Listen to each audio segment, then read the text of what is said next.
Last night when this woman came into the ER of Riverside General, I didn't think it was anything out of the ordinary. People show up bloody and incoherent all the time. But this woman, Emma, was different.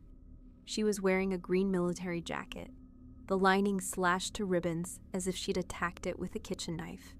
She'd fractured 3 ribs and gouged her arms raw, but the damn thing was still on her, clinging like it had been sewn into her skin.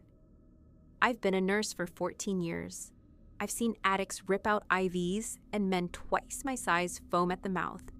But what Emma said shook me to my core. And for the first time in my life, I believed evil might exist.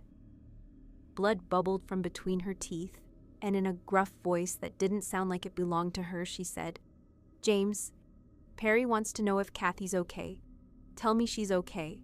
I'm getting ahead of myself here. I haven't slept in over 24 hours. So you can understand, roughly a year ago, I was working the graveyard shift. It was 3:15 in the morning, and the doors of the ER flew open. A family of 4 was rushed in, all of them with gunshot wounds. 2 of the 4 family members were already dead on arrival, an old man in his late 70s and a woman in her 40s. The old man was from a self-inflicted gunshot wound to the head. He had shot his whole family. One of the family members was still conscious, a man named Perry. We were trying to stop the bleeding when he gripped my arm and whispered, "Is Kathy okay? Tell me she's okay." Kathy was Perry's wife, and she was already gone. None of the family members lived. No one but me, Perry, and the other medical professionals in the room that morning know that he asked me that.